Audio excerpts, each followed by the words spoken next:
Alright, welcome back. Last time, the Hussites have started to appear.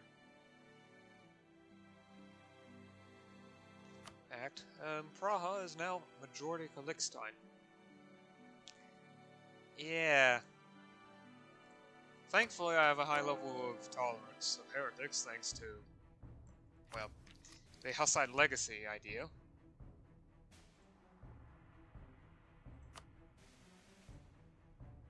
Which is, honestly, a bit ironic, but yeah, I'll take it. So France has managed to fully kick England out of mainland Europe. Channel Islands don't count, they're, well, a wasteland province. But England has also started taking their anger out on Ireland, which is great. Scotland's allied with England. Okay, so they're not in trouble. Morocco's... Yeah. No dumpster fire at the moment. The Ottomans are consolidating Anatolia, for once. Persia's in chaos. Lithuania managed to beat up Novgorod for at least a little bit of territory, which is terrifying. Kiev is still around though somehow. Poland seems to be taking provinces away from Mazolia in quick succession. They themselves are under personal union to Hungary, however they're being supported by both Serbia and Austria. I wonder when this union is going to break. Yeah, so, let's get going. I'm currently saving up money in order to try to get the next level of production building, since I have enough population for that. Hopefully it will be enough production to get a higher level, a higher center of production. That way I might actually end up being able to produce enough glass to get its first benefit, which is a small tech cost reduction. And I mean small, just minus 1.25%, which I think is, oh, so 5 divided by 400. Base cost is also 400, so 1%, so it's going to reduce cost by, well, 5 points. However, that can build up over time. That will build up over time, the cost reduction. Not just because I'm doing it over and over again, but also because of the simple fact that I can slowly increase the amount of glass produced in Praha. Thanks to, well, new buildings, expanding, well, better production buildings, expanding population.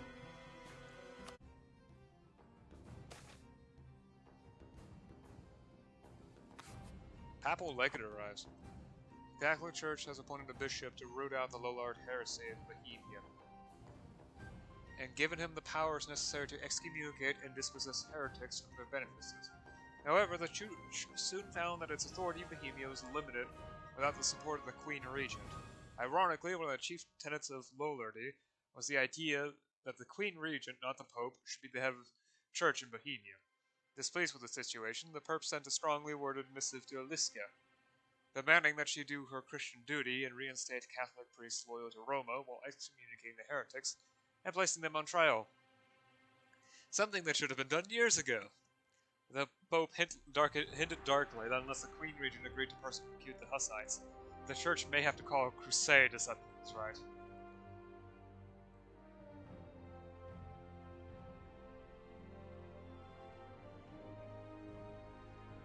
Find ways to delay.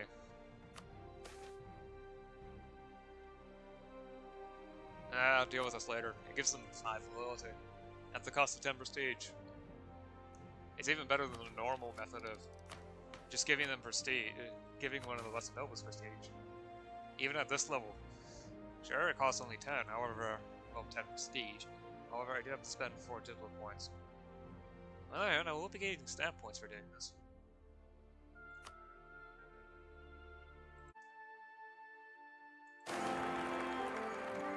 Oh boy, the defenestration of Prague. With the king's support, the Romanists began to deal with the Hussites, seizing churches and excommunicating priests. In response, both noble and peasant Hussites marched in protests, but the situation remained peaceful. That changed during a march in Praha, when a march turned into a riot. Let loose on the city, the Hussites attacked the palace, sending its defenders fleeing and slaughtering the hapless Queen Regent.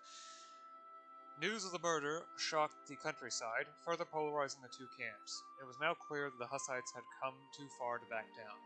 The Hussite wars had begun.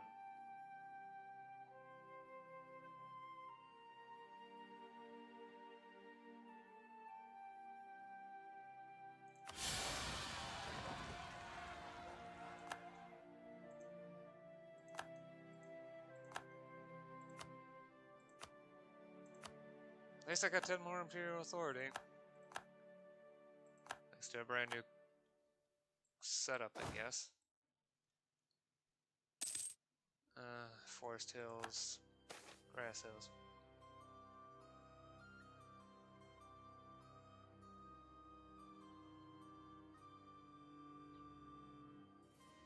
Approaching the heir to the throne, the Hussite League announced that they would acknowledge his rule over Bohemia so long as he had accepted their religious beliefs. To that end, they promulgated 4 articles with set out a set of demands. They demanded the right to preach Lollardy, separating church and state, removing the special privileges that the nobility enjoyed, allowing worshippers to take communion in both kinds, the bread and cup of Christ. It was the last point that made the movement into a heresy, and gave them the name Calixtine. The Hussites of Praha represented a moderate, even conservative reform movement, made up of nobles, merchants, and craftsmen who lived in urban centers. Although they were heavily influenced by Lollardy, they were willing to accept the church hierarchy and the king as long as their other demands were met. They wanted to reform the church and believed that restoring it to apostolic poverty and giving the king power over it was the way to do so. These ultraquists made up the moderate camp among the Hussites. Reject the demands.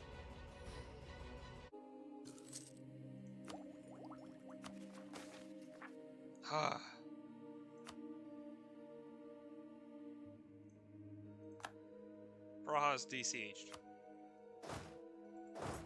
Right.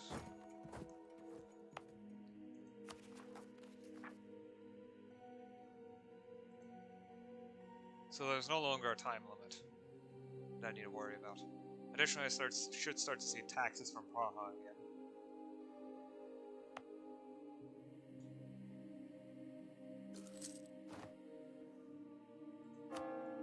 Also begin converting them to Catholic.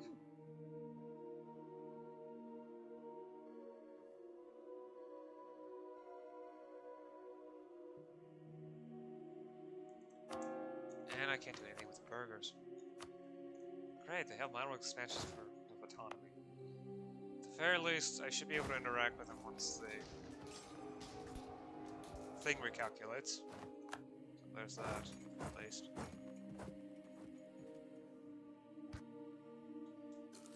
There we go. I need to get rid of Budgovas first.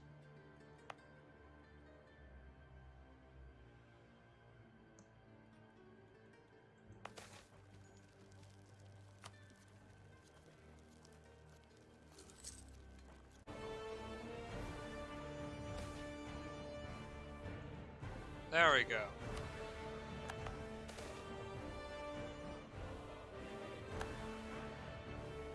The Hussite movement began at universities, but it quickly spread to the fields and farms of Bohemia. Ordinary peasants were attracted to Loyola criticism of the church's luxuries and corruption, and eagerly took up the called share in both bread and wine of the communion, seeing it as an issue of equality. For many, however, the doctrines of the Hussite League simply did not go far enough. They were millenarians who believed that the kingdom of God was upon them, and they wanted to establish it through force if necessary. They did not want merely to reform the church, they wanted to start from scratch. The radicals demanded equality for all, sharing private property, putting an end to rents, abolishing laws that differentiated between classes, and getting rid of clergy altogether, replacing them with unpaid elected leaders. These radicals were soon driven out of towns by their neighbors. Seeking a place of refuge, they found a new settlement along the river, calling it Tabor, after the mountain upon which Jesus Christ was prophesied to return to earth. These Taborites, and similar groups, made up the radical wing of the Hussite movement, fanatical, desperate, and numerous.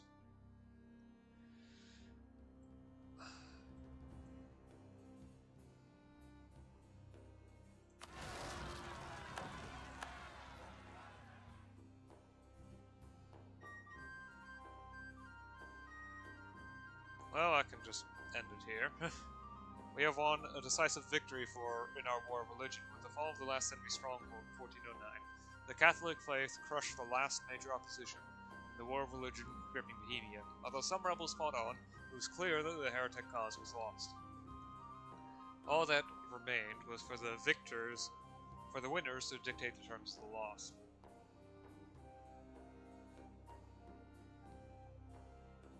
I don't need this, I'll just show mercy. I need the stability, and the prestige is helpful too. And I can finally go and lower army maintenance. Or start making money again. Yeah, burgers are at 3%. 20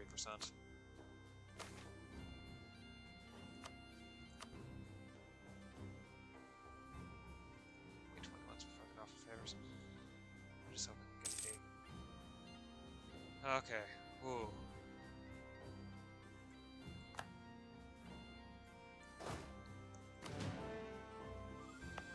Things are kind of returning to normal.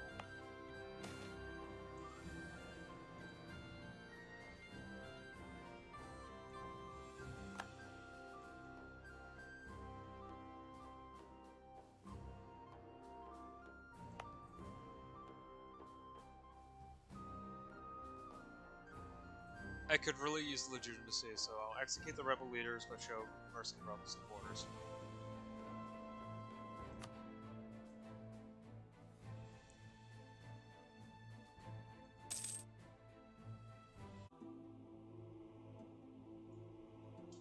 Right. Ooh, shell-built ships. As a cog reached its structural limits, shipwrights cast about for larger designs that could carry more cargo. The Hulk was a riverboat designed in the Low Countries. So, Netherlands, Belgium, etc. Shell-built with crooks of timber to reinforce it, it could be built much larger than a cog. This doesn't really affect me much other than increased trade range and the fact that I can now build warehouse districts. Free tenancy. With changes to the traditional economy, it became unprofitable for lords to enforce their traditional rights of enforced duty upon their tenants. Since traditional rights only applied as long as they were enforced, this led to a new class of free tenants, free-born peasants who could, and did apply for protection under royal laws. Let's go ahead and grab bureaucracy ideas. Yeah. Another reason why I won't take administrative ideas is because economic ideas has the same things with inflation, but they do come a bit later. And also a whole bunch of other buffs that are just better, like more goods produced of both rural and urban, as well as more production skill coming through. Better taxes, better trade, slightly reduced construction costs, which doesn't help much, but okay. Anyway, bureaucracy.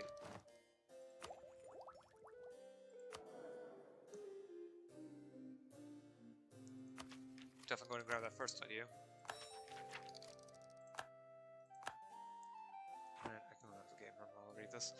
As we integrate locals into our bureaucratic system, our people will feel they have a larger stake in government, and will be more accepting of government presence in their lives. Yeah.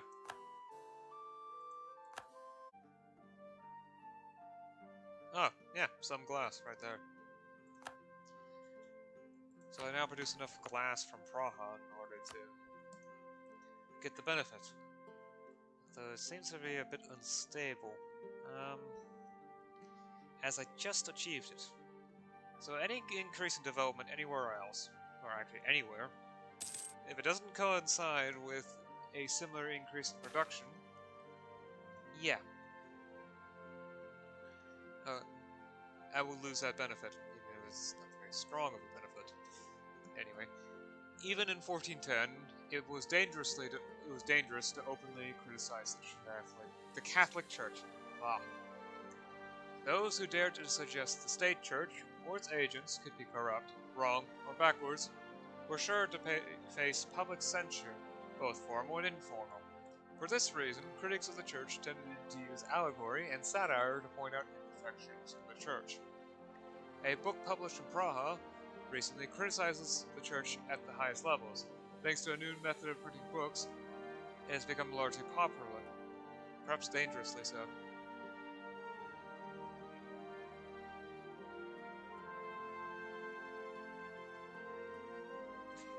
I do need administrative power, however, I would prefer not to lose legitimacy. So I'm just going to burn copies of the text. Because I did recently win a religious war against a bunch of heretics. So, yeah.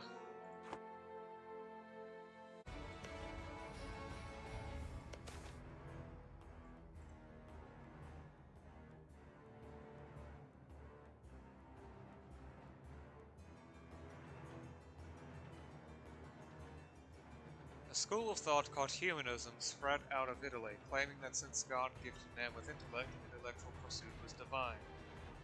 Happening at a time when Greek scholars, fleeing the decline of Byzantium, brought back ancient texts that the West had forgotten. This led to the rediscovery and appreciation of ancient Roman writers and artists for their brilliance, rather than condemnation as pagans. The new, literate middle class that had arisen after the Black Death was just the audience to enthusiastically rediscover the glories of Rome, and this rebirth of classical culture spread across Europe in a splendid flowering of culture.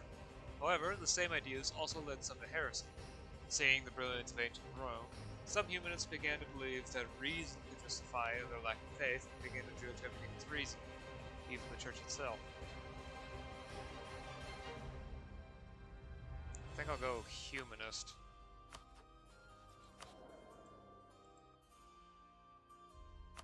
What other skills are? Because if it's just skill 1 that's half price, then I'll definitely take it. The artist was...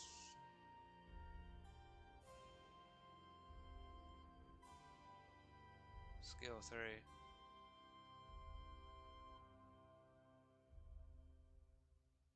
fact, I think he might even be able to pay for himself with that plus 10% production efficiency. Okay, not really. It could come close.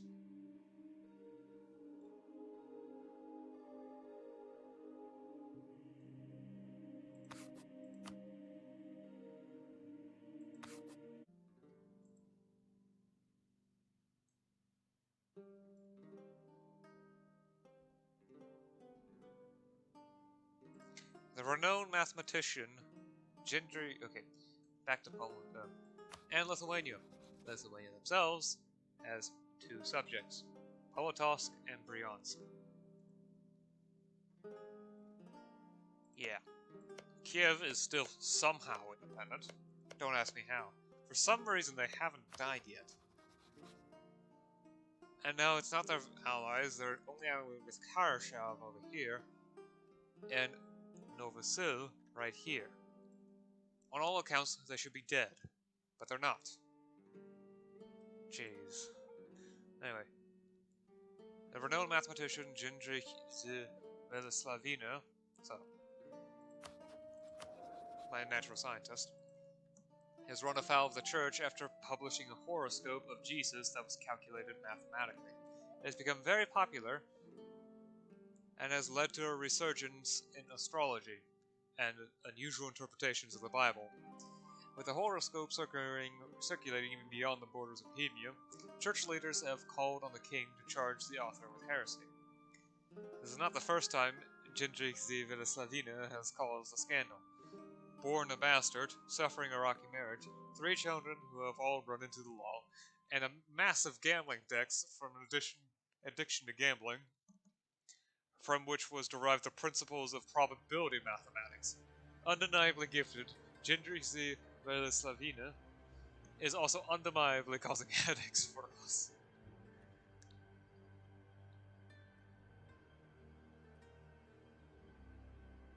I'll just pay off the gambling debts. It's a lot of diplomatic power, which I can use to immediately grab the office of Lord Admiral. So I can keep advancing in Diplotech.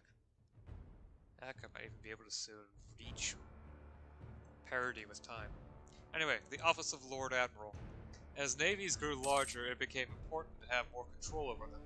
The office of Lord Admiral, or Lord High Admiral, was first created in 1400, placing one man in charge of all the ships of the nation. Yeah, that's highly important for Bohemia. Very much so. Like, I don't know where we would be without our navy.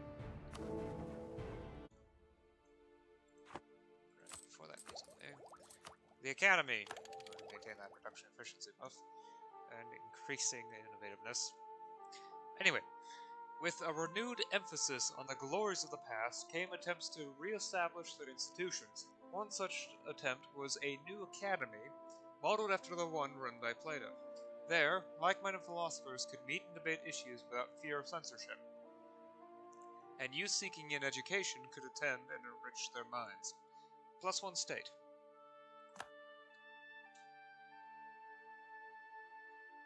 Actually, this would be a good point to stop here. I was right about not being able to afford an idea.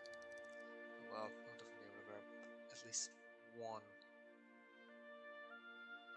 And I'll go ahead and build that building I wanted. Built. City Hall. It'll raise the urban gravity of the capital, allowing for faster growth. Eventually, the population will reach 90k again. At that point, I can go ahead and build the Craftsman's District. Anyway, so since I started, I think Desmond has increased in size. Certainly looks like it. Okay, yeah, they definitely conquered that. Castillo has conquered the last of the Basque countries.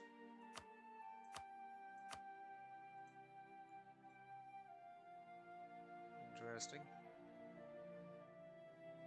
This doesn't look much better, since, well, apparently a random Saharan miner now owns this part of Morocco.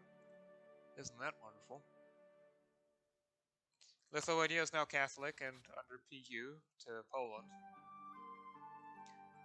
Beluzaru. Why? Yeah, Novgorod has died. They still own their capital city of Veliki Novgorod, though. This looks awful, though. Is that Perm? I think that might be Perm.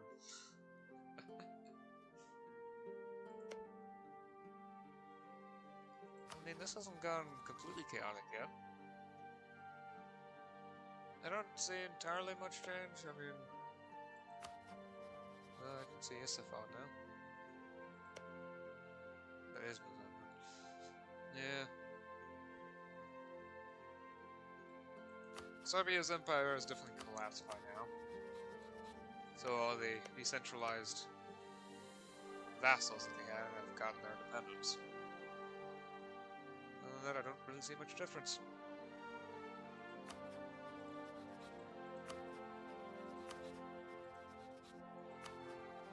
Yeah. So. Alright then. I guess I'll see you all next time. Until then, bye.